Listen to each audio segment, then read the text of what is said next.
Dr. Frederico. Quero dar boas-vindas a quem está chegando agora. Bem-vinda Liliane, Ana Luísa. Olá, doutor. Vamos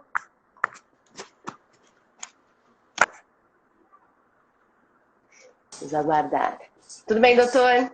Oi, boa tarde, tudo bem? Boa tarde, tudo bem, e você? Tudo bem, graças a Deus. Prazer mais uma vez falar com você. Prazer é nosso, é uma satisfação tê-lo conosco.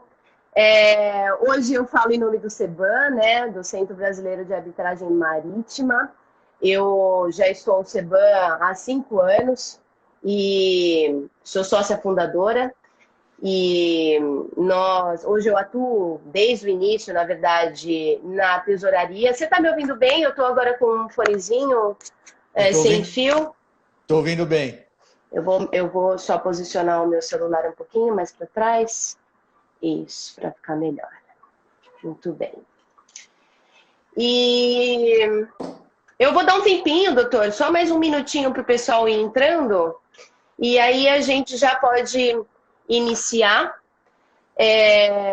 Eu gosto muito de ser pontual e fico feliz com a sua entrada também uns minutinhos antes. Eu acho que a gente sempre é respeitoso, né? Com quem cumpriu o horário com a gente. Então, eu tenho por hábito. Mas eu isso tenho por hábito seguir o... É muito importante, né? Eu acho que até traz uma leveza para a nossa vida cumprir os horários, né? Assim a gente consegue realizar mais coisas e não se cobra tanto, né? Bom, mas como eu estava dizendo, é uma honra tê-lo conosco. O Centro Brasileiro de Arbitragem Marítima foi criado justamente para trazer um olhar diferenciado sobre o mercado maritimista. Nós ressentíamos de uma Câmara que pudesse tratar de assuntos específicos da nossa área e existem diversas câmaras de muito renome, de muita competência no mercado hoje, mas a gente ainda ressentia de uma Câmara que pudesse ter um olhar aprofundado sobre o mundo maritimista, que é um mundo com as suas peculiaridades, né? Eu quero dar boas-vindas a todos. Boa tarde, Organize Comex, minha amiga Andréa. Boa tarde, Marcelo Kida, Eliezer, Zamar, aqui, ponto P. Henrique, bem-vindo. Michele, olha, estou muito feliz com a presença de vocês. João Alberto Fragoso, Raquel, doutor LGPD. Quero dar boas-vindas a todos, sintam-se acolhidos aqui. Hoje a gente vai conversar com o doutor Frederico Messias, ele é juiz da comarca de Santos, né, da 4ª Vara Civil de Santos, né, doutor? Estou certo? E a gente vai conversar um pouco sobre essa relação do judiciário com a arbitragem, né? Eu acho que o grande objetivo, doutor, e até gostaria que o senhor falasse um pouquinho aí, desse uma palavrinha para a gente a respeito dessa introdução aí que a gente vai fazer.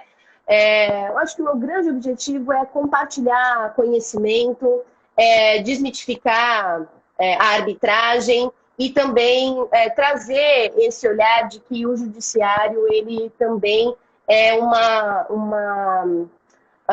ferramenta de efetivação, né? Ele faz com que a arbitragem seja uma realidade, né? Então, o suporte do judiciário ele é fundamental para que a arbitragem ela seja efetiva e produza os efeitos que ela gera, né, no âmbito arbitral. Então, bem-vindo, obrigado pela sua presença. Queria ouvir um pouquinho de você agora, de uma maneira introdutória, o que você pensa sobre esse tema. Olha, primeiro cumprimentar todos que estão presentes aí na nossa conversa, dizer que é uma satisfação enorme poder estar conversando com você e também com todos os integrantes aí do CEBAM, ficar honrado com esse convite e com a deferência em me convidar para falar desse tema, que é um tema que propriamente nós, juízes, não temos contato no dia a dia, pelo menos não no aspecto procedimental, né? Mas como você bem falou, e depois a gente vai conversar sobre isso, no tocante à execução da decisão arbitral, mas nós no dia a dia não temos esse contato e, na verdade, a gente vai ter contato a partir do estudo que a gente faz sobre o tema, participando de conversas como essa. É claro que os advogados e os integrantes do CEBAM, principalmente, têm muito mais competência e experiência para falar sobre arbitragem, porque lidam com isso aí no dia a dia. A gente dá para falar que eu acho que a arbitragem e o poder judiciário, enfim, a jurisdição estatal, são parceiros, né? Eu não vejo a exclusão de um ou de outro, um conflito que possa existir entre o árbitro e o juiz. Eu não enxergo dessa forma. Acho que os institutos podem conviver tranquilamente e acho bom até que exista a arbitragem. Depois também nós vamos falar mais sobre essas técnicas de resolução de conflito e o quanto isso impacta na pacificação, né? Então, acho que são a arbitragem, a jurisdição arbitral, a jurisdição estatal, ela convivem harmonicamente e eu não vejo entre eles uma existência de um conflito. Acho que a experiência tem sido bastante positiva. Sem dúvida. Obrigada. E eu quero deixar aberto aí, quem quiser fazer perguntas, fique à vontade. A gente vai seguir aqui um script, né, de papo, mas fiquem à vontade para interagir, para perguntar. E quem tiver dúvidas pode mandar também pelo direct depois. A gente vai se conversando, tá bem? Bom, eu queria iniciar, doutor, falando sobre a arbitragem em si, né? Como você vê a arbitragem quando pensamos nela como um método de resolução ou de solução adequada de conflitos? Então, como a gente conversou inicialmente, e aproveitando já para entrar nesse tema, acho que a arbitragem ela está inserida nesse contexto maior de resolução adequada de conflitos, né? O Código de Processo Civil atual ele é expresso ao estimular essas técnicas ou esses métodos. Eu não gosto a expressão métodos alternativos, eu não gosto, porque é alternativo dá a ideia de algo que não é muito bom, né? A gente usa coloquialmente o alternativo como não sendo algo bom, então eu não gosto. Eu acho que o CPC trouxe essa questão dessa resolução adequada de conflitos, e o artigo 3º do CPC, é claro. E o CPC, que é de 2015, é uma lei nova, portanto, é um espírito novo que o legislador quis trazer para nós, e é sob esse olhar que a gente precisa enxergar a arbitragem, enxergar a conciliação, enxergar a mediação, que são todas técnicas de resolução de conflitos fora daquele método tradicional que é o juiz decidindo. E às vezes a gente acha que a conciliação, a mediação, principalmente esses dois, né, a arbitragem já é algo mais técnico, a gente acha que são questões menores, né, que são decisões menores, e na verdade, quando nós temos a solução vinda por alguém que não foi escolhido pelas partes, né, ou a solução não vem através do próprio consenso entre as partes, o que acontece? Não acontece a pacificação do conflito, né? Então, quando eu, juiz, imponho a solução para alguém, eu não fui escolhido, quer dizer, eles caíram numa distribuição aleatória quando entraram com a ação e, por um sistema já pré-estabelecido, alguém vai decidir o conflito que foi ali colocado, e normalmente essa decisão ela não agrada. Às vezes, com certeza, não agrada uma das partes, às vezes não agrada as duas, né? Então, o que acontece? Há uma eternização do conflito. A gente tem uma série de recursos, o nosso sistema é pródigo nisso. Às vezes, nós temos outras ações que surgem a partir de um conflito original. Então, eu acho que a arbitragem, que, apesar de não ser uma decisão que vem consensual das partes, mas há um consenso na opção pelo sistema da arbitragem e por quem vai decidir aquele conflito. Portanto, é algo totalmente diferente da jurisdição estatal e que acaba contribuindo para essa pacificação do conflito. E, portanto, eu vejo muito positiva essa ideia de uma pacificação maior. Você sabe que eu, uma vez, participando de um debate, eu quis ali me vangloriar da rapidez, né? e acabei entrando pelo cano. Porque o que acontece?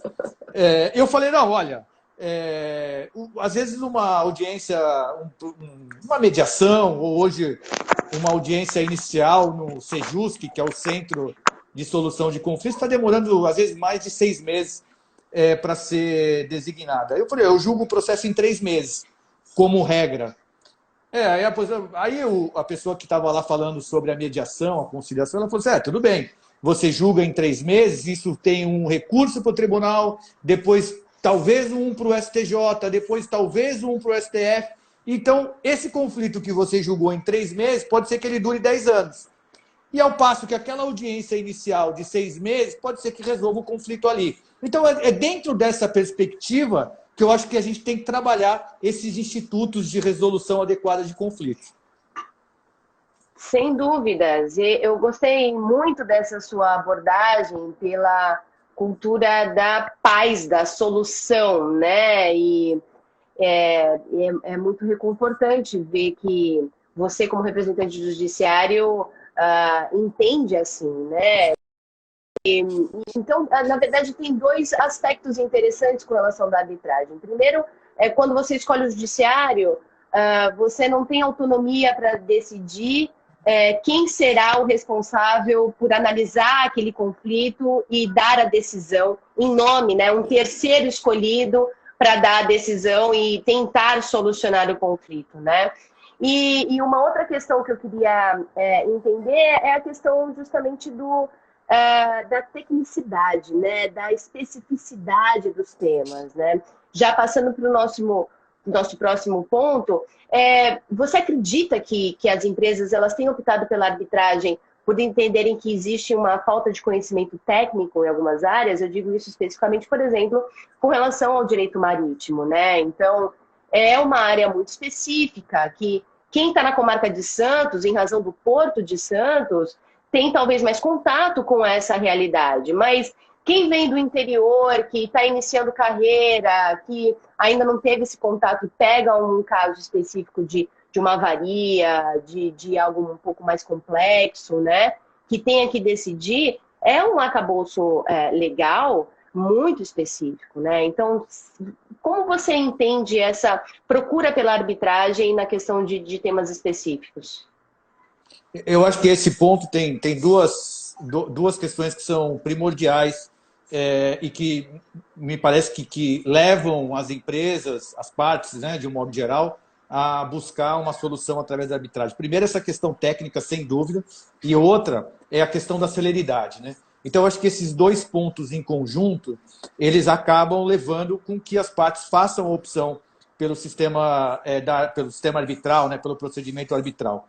Nós, no judiciário, e é importante destacar isso, nós temos já uma experiência antiga e eficiente em varas especializadas, né? Então, nós temos aí as varas de família, temos varas de fazenda pública, mais recentemente nós temos a varas de falência e recuperação judicial, no tribunal nós temos as câmaras empresariais, e todos esses exemplos são exemplos eficientes no sentido de que a especialização leva a um melhor julgamento.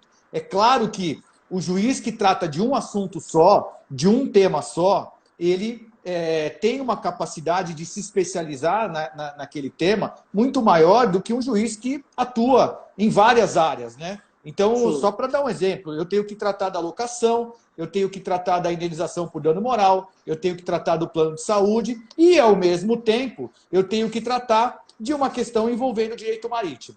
É claro que, e aí também vem outro ponto, que o que a gente recebe no dia a dia da vara, em termos de direito marítimo, não são questões, não é todo dia que entra uma questão extremamente técnica, complexa e que exige ali um olhar diferente. O grosso das questões são a cobrança da sobreestadia, a cobrança do frete, a questão que tinha lá da antiga THC, né, que agora é SSE. Então, esse é o dia a dia da vara.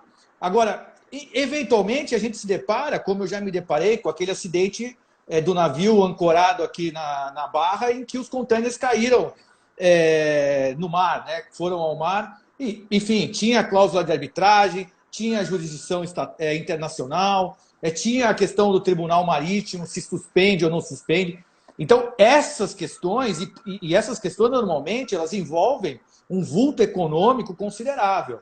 E aí, o que eu imaginando na posição de uma empresa, é assim, bom, eu prefiro que essa causa seja julgada por alguém que tenha conhecimento técnico específico nessa área e de onde eu saiba que haverá uma previsibilidade de um julgamento adequado àquela situação concreta, que envolve uma série de situações que às vezes fogem do conhecimento técnico do juiz, né?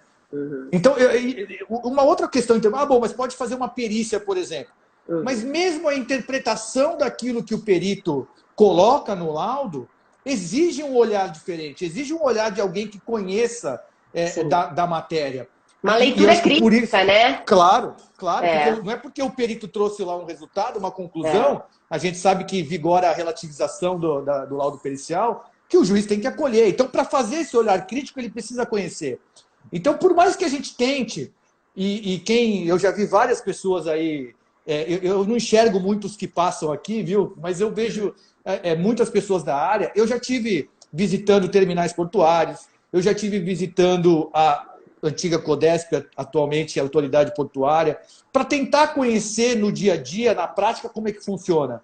Mas é claro que é diferente. É diferente. Sem dúvida. Então, sem dúvida. A decisão que vem de um procedimento arbitral por alguém que é técnico e conhece da área, tende a ser uma decisão melhor do que aquele que não conhece. Sim, sem dúvida, sem dúvida. E até um parênteses a respeito disso, eu trabalhei na Santos Brasil por mais de 5 anos, né, e era responsável pela área de relacionamento institucional.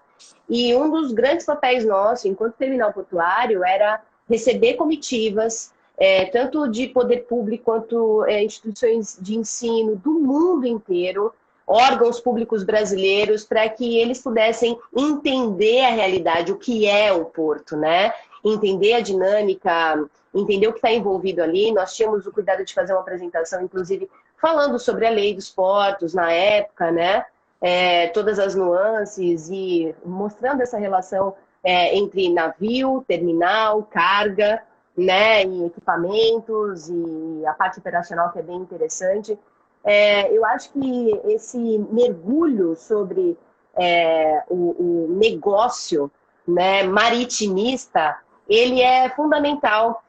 Por isso que cada vez mais a gente entende de fato que uma sentença arbitral bem feita por um especialista no tema certamente vai atingir melhor o propósito e os objetivos, né, de cultura de paz, de pacificação daquele caso entre as partes, né? E eu achei muito relevante isso, de fato faz todo sentido.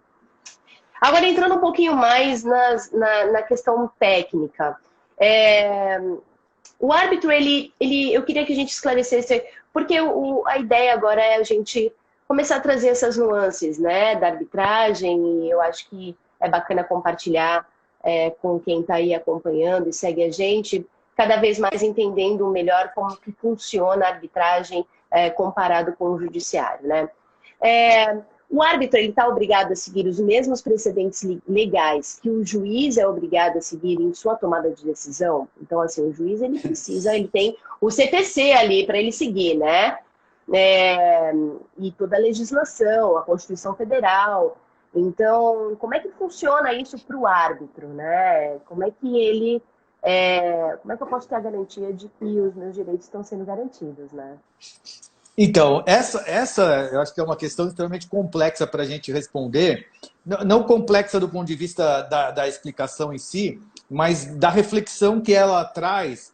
Por que eu digo isso? Porque eu não consigo te dizer, eu posso te dizer a minha opinião, mas não consigo te dizer uma resposta certa. Mas a resposta certa é essa, a resposta errada é a outra. Não dá, né?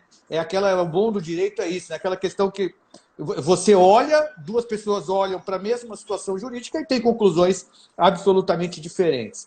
O que eu vejo, a primeira ideia é que a gente tem que contextualizar que essa ideia de precedentes, principalmente dos precedentes vinculantes, ela é posterior à lei de arbitragem.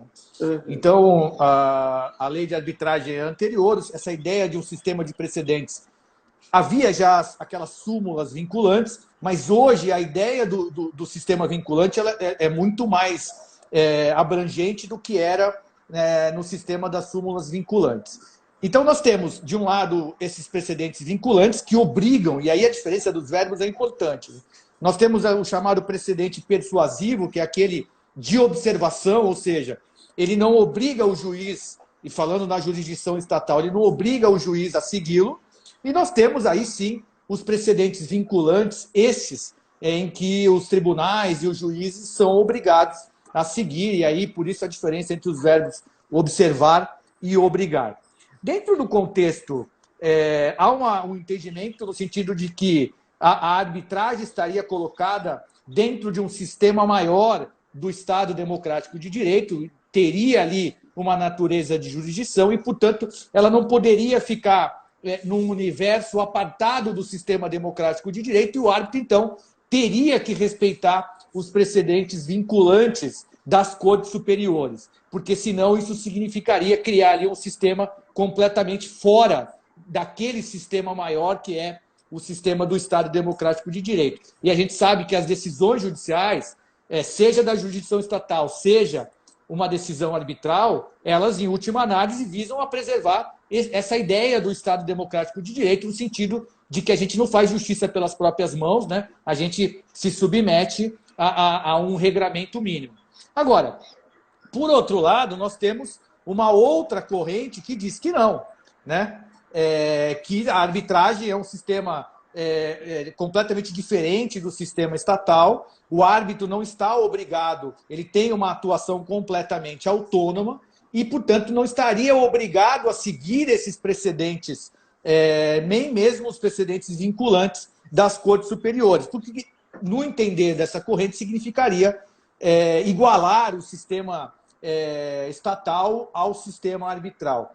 E aí eles até usam ali a questão do artigo 2º, né, salvo engano, que diz que o árbitro pode decidir por equidade, por exemplo, né? E que as partes também podem optar pela regra de direito que vai ser aplicada naquele caso. E aí, essas disposições, elas acabam se contrapondo à ideia de uma vinculação do árbitro, né? Porque se o árbitro pode decidir por equidade e se as partes podem escolher ali a regra de direito, então isso colidiria com a ideia de uma observação de precedentes vinculantes. Agora, a minha opinião, cara, eu fico com a primeira tese, né? Eu acho que ficaria, não querendo puxar a sardinha aqui para o lado do judiciário, mas ficaria, para mim, seria algo contraditório que um sistema que é de jurisdição também, arbitral, não respeitasse as decisões das cortes superiores. E aí, para dizer que não é apenas uma opinião sem base jurídica, a gente sabe que a decisão arbitral ela tem que ser executada pelo Poder Judiciário. Se assim for necessário, né? Exato. Exatamente. Quer dizer, quando essa decisão arbitral tiver que ser executada forçadamente, ela tem que ser feita pelo Poder Judiciário. E aí, como o juiz, então, está obrigado a executar uma decisão que não observa um precedente vinculante ou do STJ ou, por exemplo, do STF. Aí me parece que significaria afastar. A arbitragem afasta o poder, a jurisdição estatal, mas não o direito como um todo, né? Então, essa é uma problemática. Um outro fundamento também é que, se a gente for lá no artigo 525, parágrafo 1º, inciso 3º, combinado lá com o 12º, que são aqueles que tratam das matérias de impugnação ao cumprimento de sentença, uma delas é a inexigibilidade da obrigação fundada em ato normativo declarado inconstitucional pelo STF no controle difuso ou concentrado. E aí, então, vejam que, se a arbitragem, quando precisa ser executada, é um título executivo judicial, e aí vem lá a parte e vai impugnar dizendo, não, mas eu não vou cumprir porque essa decisão não é exigível porque o Supremo já disse que esse ato normativo é inconstitucional. Então eu vejo esses problemas. É claro que eu repito, não tem resposta certa. Sim. Mas eu teria, eu me filiaria à corrente de que os precedentes vinculantes devem ser seguidos pelo árbitro.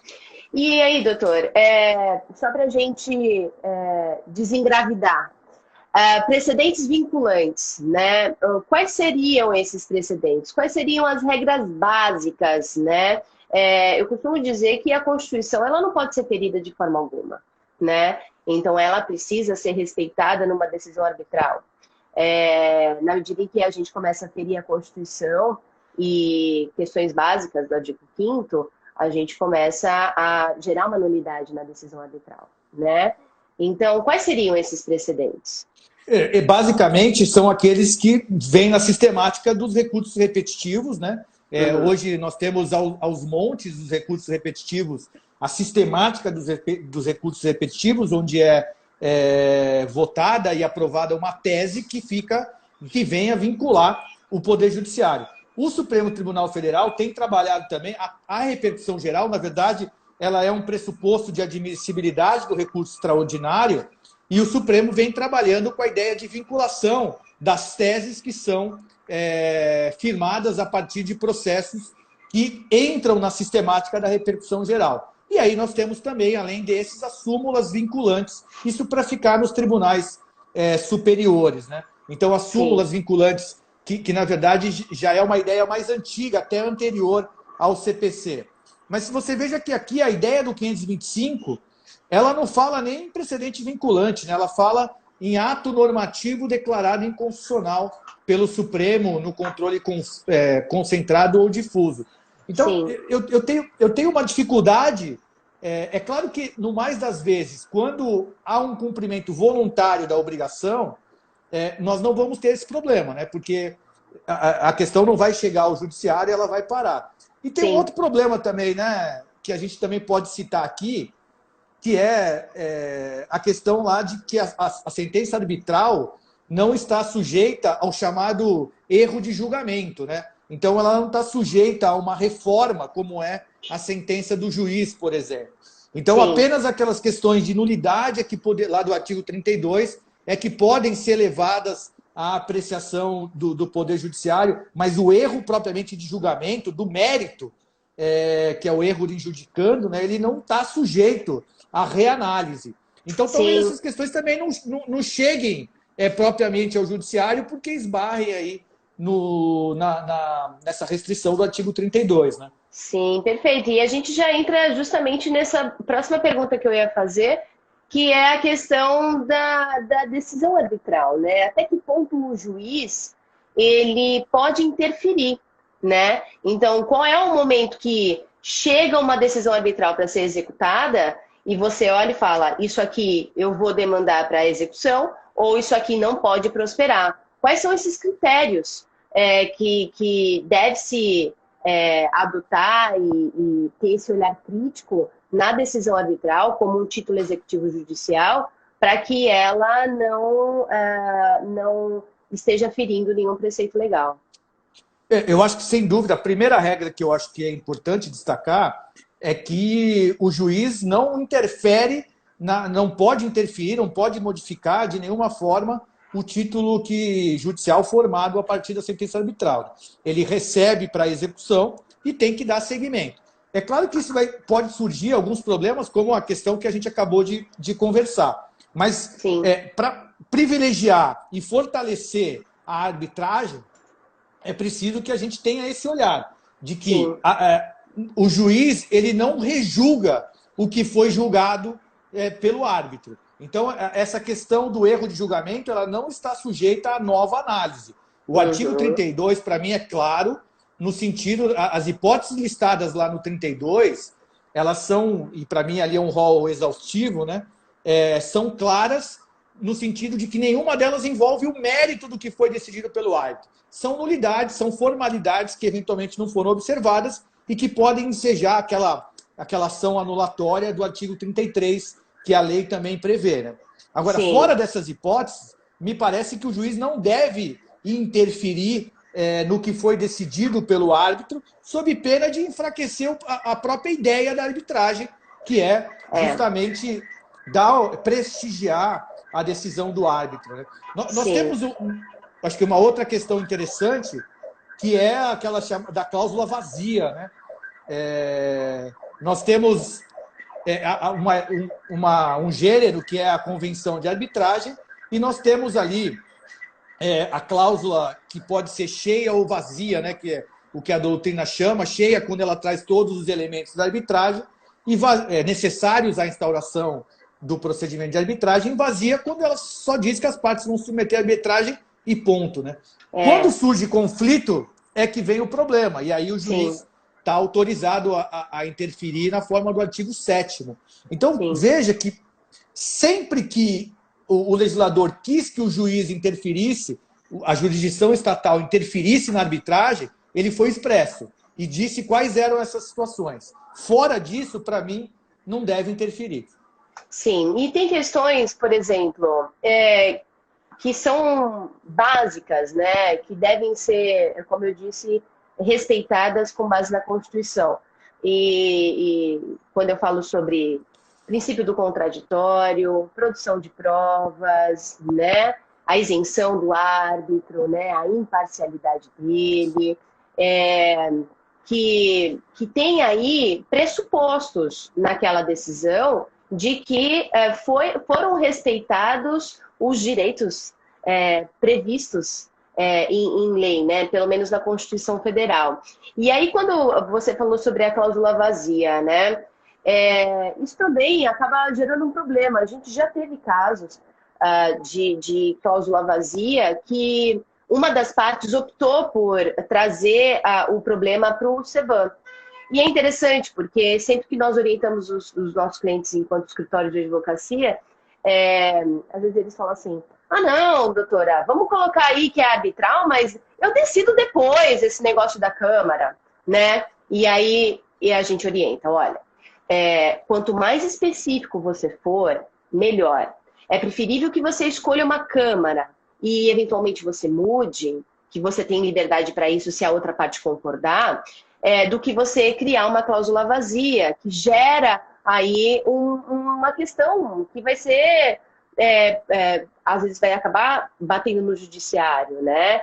Então, a recomendação sempre é para que defina uma cláusula cheia, especificamente quando é um contrato internacional, se ele vai querer que seja regido por uma legislação que não seja brasileira, numa língua distinta, não vai ser em português, vai ser em inglês, porque a parte contrária está fora, né? Então, definir a quantidade de árbitros na cláusula compromissória, se vai ter recurso ou não, porque às vezes é um contrato de grande vulto e precisa ter uma fase recursal dentro do âmbito arbitral, né? Então, existe essa prerrogativa dependendo do valor da causa, né? Então, a cláusula compromissória, quanto mais recheada de detalhes, melhor para se atingir o objetivo, que é resolver o conflito se ali houver um conflito decorrente daquele contrato, né? Mas como é que eu...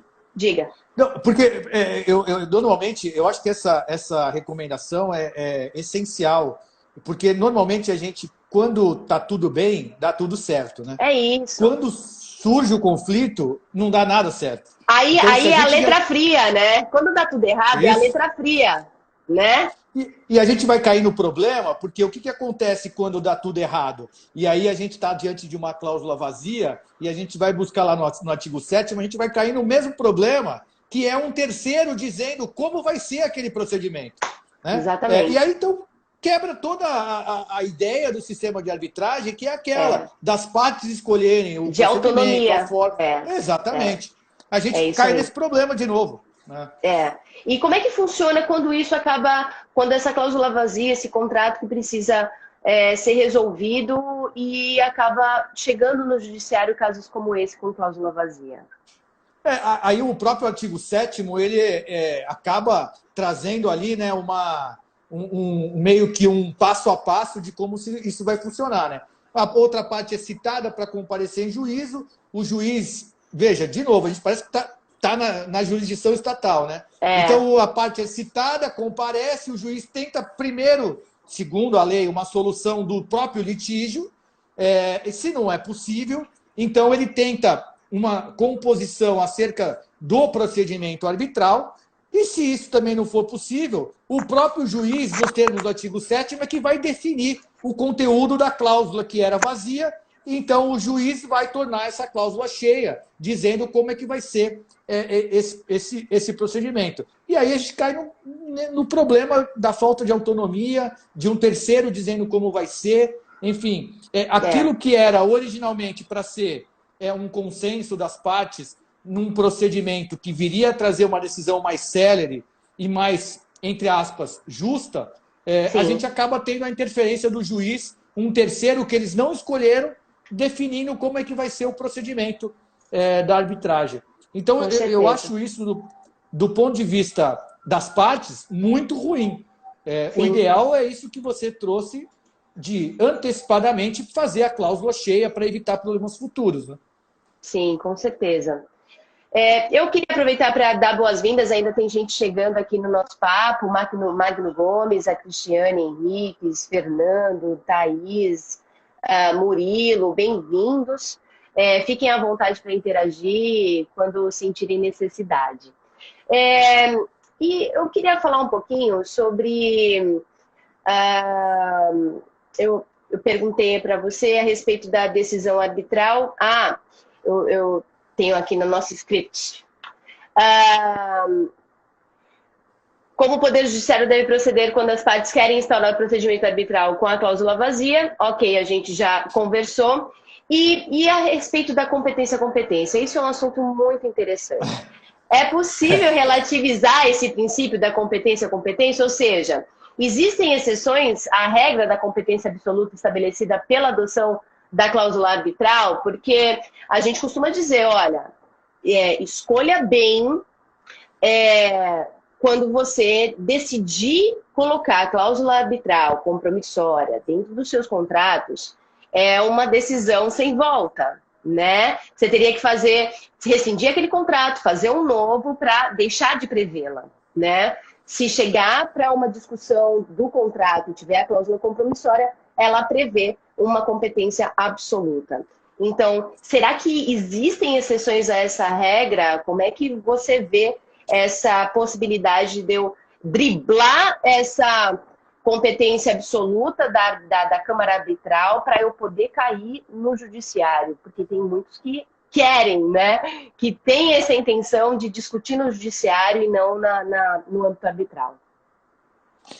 Eu normalmente uso nas minhas decisões, não apenas em questões envolvendo matéria empresarial, mas em outras também, que na verdade nós queremos o Estado babá, né? Quer dizer, é isso, né? A gente quer que a meu favor, ótimo, quando não, eu quero que o Estado me proteja. Então, quando eu faço a opção lá atrás pela arbitragem, obviamente eu estou renunciando ao Poder Judiciário. E, inclusive, o Supremo Tribunal Federal, quando homologou aquela sentença arbitral estrangeira lá atrás, já disse que o procedimento arbitral é constitucional e, portanto, ele não viola lá o artigo 5º, inciso 35 do acesso ao judiciário. Então, uma vez que você renunciou lá atrás à jurisdição estatal, fazendo a opção pela arbitragem, em tese, não tem mais volta, né? O problema é que, talvez, mais à frente, você perceba que não é algo que seja bom para você, e aí, então, você quer que o Estado babá venha e te proteja de uma escolha feita no passado. Me parece que o princípio da competência, artigo 8º, né, parágrafo único e 20 também da lei, ele vem como um princípio basilar da arbitragem, que é da própria preservação do Instituto, que é justamente nesse sentido de não permitir que, a cada momento, alguém que esteja descontente com uma escolha pela arbitragem vá ao judiciário. E isso se reflete também lá no artigo 32, quando limita as hipóteses de anulação da sentença arbitral. Então, esse princípio da competência nada mais é do que afirmar que cabe ao árbitro decidir pela validade e eficácia da cláusula de arbitragem que foi estabelecida. Ele, árbitro, é que vai dizer se ele é competente, se não é, se a cláusula é válida ou não é. E essa me parece que deve ser a regra geral na maioria dos casos. O problema é que recentemente, o STJ tem afirmado que algumas cláusulas são cláusulas que eles chamam de patológicas, né? São cláusulas absolutamente nulas, e principalmente aquelas colocadas em contrato de adesão, onde o próprio texto da lei é expresso, dizendo que elas devem ser escritas em documento separado ou em negrito. Então, nesse caso, e o caso que envolveu... Está quase caindo meu telefone aqui. O caso que envolveu a decisão do STJ era uma dessas situações, né, de contrato de adesão, em que eles decidiram que a cláusula era patológica e, portanto, a própria cláusula não existia. Não é que eles estariam violando o princípio da competência. O que o STJ disse, e eu li o acórdão, é que a própria cláusula, dada essa natureza patológica, ela não existia. Então, não havia uma opção válida pela arbitragem e, por isso, então, não incidiria o princípio da competência. Agora, eu faço a ressalva no sentido de que a gente precisa ter muita cautela em relação a essas supostas exceções ao princípio da competência, sob pena de a gente acabar minimizando a importância da arbitragem e a própria ideia que ela traz de que é um sistema completamente diferente do sistema estatal, que tem uma série de recursos, uma série de possibilidades. Não, é um procedimento em que você vai escolher o árbitro vai dar a sua decisão, e essa decisão, em alguns casos, pode ter recurso, outros não, mas a gente está ciente de que é um sistema muito mais, entre aspas, enxuto do que o sistema estatal. Com certeza. Olha, o professor Robson Amador, ele disse aqui: parabéns pelo papo, interessante na medida que tais soluções alternativas de conflito é uma das saídas racionais do judiciário. Oxalá tenhamos isso um dia na área tributária. De fato, tem alguns temas, né, doutor, que ainda são controversos, né, para serem levados para a área arbitral, até porque a arbitragem ela cuida de assuntos de direito patrimonial disponível, né? Então isso para mim é assim a chave que separa justamente o que pode ser discutido em arbitragem e o que não pode, né? Então, quando a gente fala sobre direito patrimonial disponível, entrar na seara, por exemplo, tributária, trabalhista, são assuntos que são muito controvertidos, né? Então, falar sobre tributário e trazer essa realidade para o âmbito arbitral ainda é muita discussão, né? É muita discussão em termos do que de fato seria um direito patrimonial disponível no âmbito tributário, né? Mas voltando aqui ao nosso assunto, eu acho que valeria a pena a gente conversar um pouquinho mais, doutor, sobre a questão da anulação da sentença arbitral, né? Eu sou sempre questionada a respeito da validade da decisão arbitral, sou questionada a respeito da competência absoluta, e também sempre questionada a respeito das possibilidades de anulação da sentença, né? Então, como parte de uma Câmara Arbitral, nós temos muito cuidado para que ela não incorra nessas previsões de nulidade. Então, eu queria saber da sua experiência com isso, já aconteceu algum caso específico e como é que você vê essa questão de nulidade de decisão arbitral?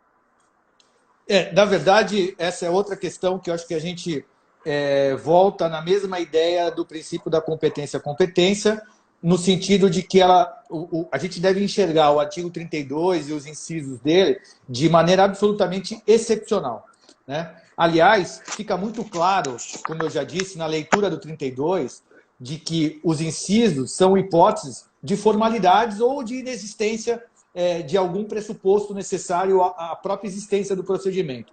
Mas em nenhum momento a gente enxerga ali um inciso que trate do próprio mérito da decisão arbitral. Porque isso não deve acontecer, né? A jurisdição estatal ela não deve fazer controle de mérito sobre o que decidido pela jurisdição arbitral. Então, acho que a primeira premissa básica para a própria rigidez do Instituto é essa, de que as hipóteses do 32, elas são aquelas, rol exaustivo, e que em nenhum momento a gente pode imaginar o judiciário controlando o mérito da decisão arbitral. As hipóteses são de erro de procedimento e não de erro de julgamento. E ali o 33 trata da chamada ação anulatória, né? Que na verdade acho que ela não é declaratória, é mesmo uma ação anulatória. Tem ali o prazo de 90 dias, né, a partir da notificação, para poder promover essa ação. E aí, eu acho que quando o judiciário anula, não sendo possível mais a retomada do procedimento arbitral, o juiz não deve, em nenhum momento, julgar aquela causa. O juiz deve, então, se não é possível a retomada do procedimento, ele deve fazer com que as partes retomem, se for o caso, a jurisdição estatal do início, mas ele, juiz responsável pelaquela ação anulatória, não deve fazer nenhum julgamento sobre o que era objeto da arbitragem, porque isso significaria invadir o próprio mérito da decisão arbitral. Então ele anula, se for possível retomar, ok. Se não for possível, as partes teriam que buscar o judiciário através de uma nova ação por um outro juiz, e aí sim poderia o juiz, então, proferir uma decisão de mérito. Mas não o mesmo juiz já proferir uma decisão sobre aquele caso, porque isso, por via indireta, seria invadir o próprio mérito da decisão arbitral. Eu nunca tive uma situação dessa. A única questão envolvendo essa... na verdade, ela dizia mais propriamente ao princípio da competência, era uma pretensão cautelar em uma arbitragem que estava sendo instaurada. E ali eu disse que, na verdade, cabia ao árbitro decidir as providências cautelares e, se fosse necessário, executar ou tornar efetivo essas medidas cautelares, aí sim ele buscaria a jurisdição estatal. Mas caberia ao árbitro decidir quais as medidas cautelares deveriam ser adotadas naquele procedimento. E apenas na hipótese de execução, o juiz, então, estatal é que atuaria. Mas aí, nesse caso, o tribunal reformou a decisão, dizendo que a providência cautelar ela estava fora do âmbito da arbitragem e que cabia ao juiz decidir quais medidas adotar no caso concreto, sem prejuízo do procedimento arbitral que seguia. Sim, bacana. No artigo 32 aqui, até eu puxei rapidamente para poder compartilhar com todos, o artigo 32 ele prevê que é nula a sentença arbitral, se for nula a convenção de arbitragem, emanou de quem não podia ser árbitro, não contiver os requisitos do artigo 26 da lei, for proferida fora dos limites da convenção de arbitragem, não decidir todo o litígio submetido à arbitragem, ou seja, caberia aí até uma questão de embargo de declaração, comprovado que foi proferida por prevaricação, concussão ou concussão passiva, proferida fora do prazo respeitado o disposto no artigo 12, e forem desrespeitados os princípios de que trata o artigo 21 da lei, parágrafo 2º da lei. Então, todas as hipóteses, em nenhuma delas a gente encontra a possibilidade de rejulgamento do mérito da decisão. Sim, sem dúvida, exatamente. A Fabiana mandou aqui um comentário, ela colocou assim: interessante o assunto, parabéns. Se consta no contrato que o foro para resolvermos conflito é a Câmara Arbitral, eu necessariamente, obrigatoriamente, tenho que passar por ela ou posso discutir na justiça? Ela colocou no J, mas deve ser justiça. E aí, doutor? Não, só travou um pedacinho da pergunta. Ela disse assim, ó. Se consta no contrato que o foro para resolvermos o conflito é o arbitral, eu necessariamente, obrigatoriamente, tenho que passar por ela ou posso discutir no judiciário? Foi aquilo que a gente falou, né? Competência, isso. Né? Natureza absoluta, uma ação dessa proposta resultaria na extinção sem resolução do mérito, porque a questão é da arbitragem, né? Agora, com a ressalva da orientação hoje do STJ em relação às chamadas cláusulas patológicas. Então, a gente teria que verificar essa cláusula, em que tipo de contrato ela está inserido, qual é a relação jurídica, para saber de modo excepcional se ela tem essa patologia ou não, mas como Sim. regra, ela deveria se submeter ao procedimento arbitral. Essa ação, ela, se proposta no judiciário, seria distinta sem resolução do mérito. Sem dúvida. Doutor, eu quero te agradecer muito o nosso papo. A gente já está chegando ao fim. Voou, né? Temos agora aí quase 50 minutos de conversa. Foi muito esclarecedor. Eu acho que é sempre importante a gente trazer essas questões da relação da arbitragem com o judiciário, né? Para que fique claro esses limites, a competência absoluta. E eu acho que foi bem esclarecedor. Te agradeço muito a sua presença. Quero fazer um convite a todos para que acompanhem o CEBAM, inclusive o professor Frederico Messias, ele traz muito conteúdo interessante.